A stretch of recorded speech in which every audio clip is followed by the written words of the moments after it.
요즘 상담을 하다 보면 부동산 증여에 대한 문의가 부쩍 늘었습니다. 아파트를 미리 자녀 명의로 돌려놓으면 세금을 줄일 수 있을까요? 배우자와 공동 명의로 하면 절세가 되나요? 부모 세대 입장에서는 합리적인 질문입니다. 하지만 증여는 단순히 이름을 바꾸는 행위가 아니라 법적 세무적 절차와 가족 간 신뢰가 함께 얽혀있는 복합적인 과정입니다. 서류 한 장으로 끝날 일 같아 보여도 나중에 문제가 생기면 수천만 원의 세금과 분쟁이 뒤따를 수 있습니다. 1. 공시가격이 아닌 시가가 기준입니다. 부동산 증여 시 가장 흔한 오해 중 하나는 공시가격으로 계산하면 된다는 생각입니다. 하지만 세법은 공시가격이 아닌 시가실거래가, 유사매매 사례, 감정가를 기준으로 삼습니다. 예를 들어 공시가격이 3억 원이고 실제 시세가 5억 원인 아파트를 자녀에게 증여했다면 세무서는 시세인 5억 원을 기준으로 증여세를 계산합니다.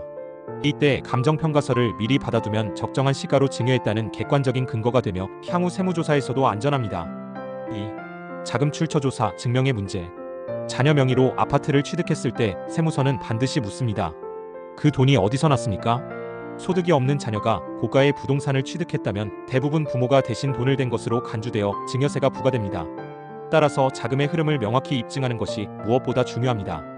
계좌이체 내역, 부모의 소득 증빙, 자녀의 대출 상환 내역 등을 미리 정리해두면 합법적 취득임을 입증할 수 있습니다. 세무조사에서 문제되는 대부분의 사례는 증빙이 없어서 생깁니다.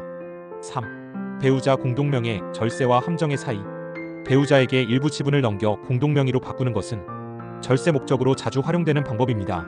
하지만 이 역시 엄연히 증여행위로 간주되며 증여세 과세 대상이 됩니다. 다행히 세법상 배우자 간 증여는 6억 원까지 비과세 공제가 가능하므로 그 범위 내에서 계획한다면 충분히 절세 효과를 볼 수 있습니다. 다만 증여계약서 이체 내역 등기부 등본 등 형식 요건을 완비해야 합니다. 형식이 빠지면 나중에 그 공제를 인정받기 어렵습니다. 4. 증여는 한 번이 아니라 10년 단위로 본다. 증여세 계산 시 동일인간 10년 이내의 증여는 모두 합산됩니다. 즉 5년 전에 자녀에게 5천만 원을 증여하고 이번에 2억 원짜리 아파트를 증여했다면 총 2억 5천만 원 기준으로 세금을 계산합니다. 따라서 여러 번에 나누어 증여할 계획이라면 최소 10년 단위로 증여 일정을 설계하는 것이 좋습니다. 증여세는 한 번의 선택이 아니라 시간을 두고 조율하는 과정입니다. 5. 증여 후 관리도 절세의 일부입니다. 많은 분들이 증여 후에는 등기 이전만 끝내면 된다고 생각하지만 그 이후 관리도 매우 중요합니다.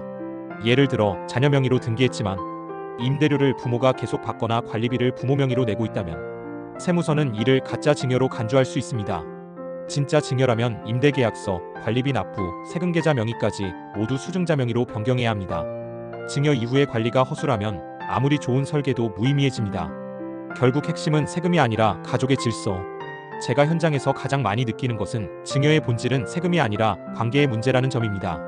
형제 간의 형평성, 부모의 의도, 향후 관리권 등은 돈으로 계산되지 않지만 오히려 분쟁의 핵심이 됩니다.